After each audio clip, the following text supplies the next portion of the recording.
नमस्कार दोस्तों, मैं doctor Chhotelal Gupta, assistant professor आदि श्री साहित्यिक मंच पर आप सबका स्वागत करता हूं। आइए चलते हैं जन जन के विचार और विश्वास में समाये गणपति बप्पा मोरया यानी गणेशो उत्सव में शामिल हो भगवान गणेश का आशीर्वाद ग्रहण करने। विघ्न विनाशक, मंगलकर्ता, रिद्धि सिद्धि के दाता, विद्या और बुद्धि के आधार भगवान गणेश की पूजा आराधना का उत्सव ही गणेशो उत्सव है। भाद्रपद शुक्ल पक्ष की चतुर्थी से गणेश जी का उत्सव आरंभ होता है।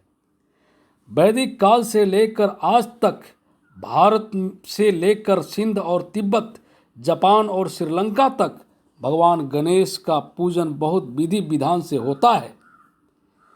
जैन संप्रदाय में ज्ञान का संकलन प्रतिबिंबित करने वाले गणेश जी ही हैं, तो बौद्ध धर्म की वर्ज्यान शाखा का विश्वास है कि गणपति की स्तुति के बिना मंत्र सिद्धि नहीं हो सकती।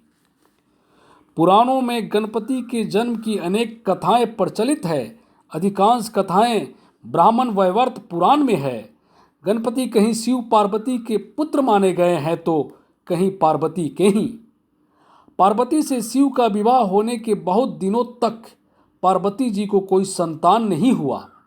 इस पर देवताओं ने पार्वती जी को पुण्यक व्रत करने का सुझाव दिया। परिणाम स्वरूप गणपति का जन्म हुआ। शिव के क्रुद्ध होने और शीश काटने की कथा भी प्रचलित है। इसके बाद गणपति गजानन हो गए। वह शिव के गणों के प्रिय होने के कारण गणपति तथा विनायक कहलाए। पेट बड़ा होने के कारण लंबोदर, एक दांत होने के कारण एक दंत, विघ्नों के विनाश करता होने के कारण विघ्नेश भी कहे जाने लगे। सनातन धर्म के पंच देवताओं में गणेश, विष्णु, शंकर और भगवती में गणेश प्रमुख हैं। शास्त्रों में गणेश को ओमकारात्मक माना गया है। सभी शुभ कार्यों में इनकी पूजा सबसे पहले होती है। लौकिक दृष्टि से एक बात सर्वसिद्ध है कि प्रत्येक मनुष्य अपने शुभ कार्य को निर्विघ्न समाप्त करना चाहता है। गणपति मंगल मूर्ति हैं, विघ्नों के विनाशक हैं, इसलिए इनकी पूजा सर्वप्रथम होती है। महाराष्ट्र में गणेशो उत्सव की प्रथा सातवाहन, राष्ट्रकूट, चालुक्य आदि राजाओं ने चलाई थी।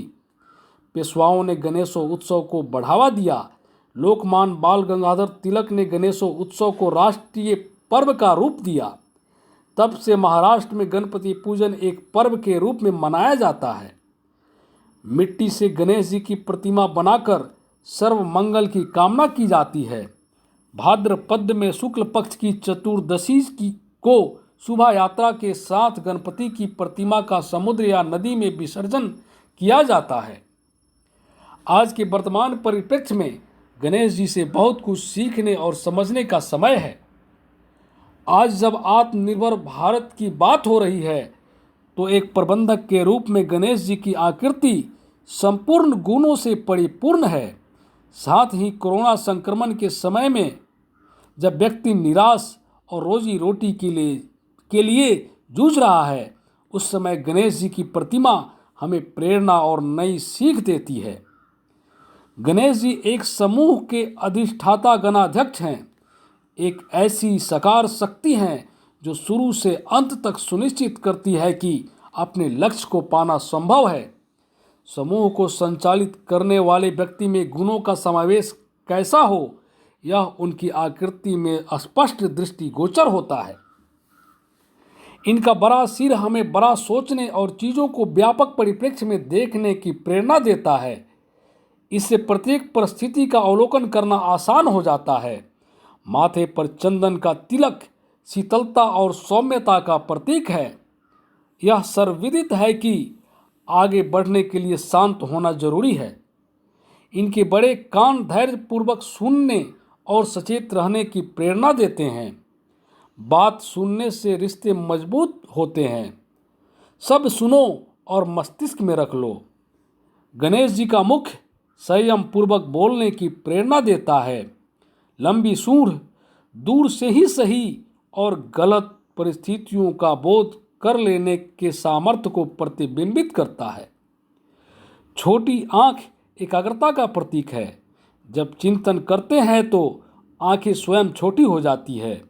यह सूक्ष्म दृष्टि अपनाकर ही हम अपनी परिस्थितियों को अच्छी तरह से नियंत्रित कर सकते हैं।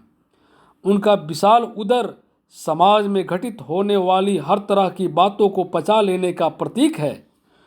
उन्होंने महाभारत लिखने के लिए अपने बहुमूल्य दांत को कलम बनाकर इस्तेमाल किया ताकि ज्ञान का विस्तार हो सके। गणेश जी के आकार के अनुरूप उनका वाहन मूषक बहुत छोटा है। मूषक इस बात का प्रतीक है कि हमारी इच्छाएं सीमित होनी चाहिए।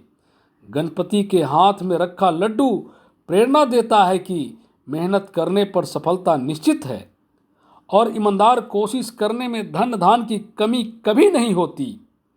उनका आशीर्वाद देता हाथ कहता है कि तुम मेरे सिद्धांत पर चलो, मैं हमेशा तुम्हारे साथ हूँ। गणेश जी की आकृति से हमें विभिन्न प्रकार की सीख मिलती है। इससे मुश्किलों पर जीत हासिल करने का आत्मविश्वास पैदा होता है। आज की कठिन परिस्थिति में वे विघ्न को दूर करते हैं, साथ ही निराशा से भी उबारते हैं।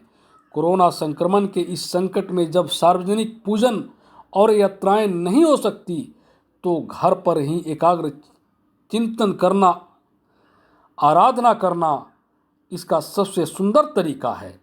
धन्यवाद।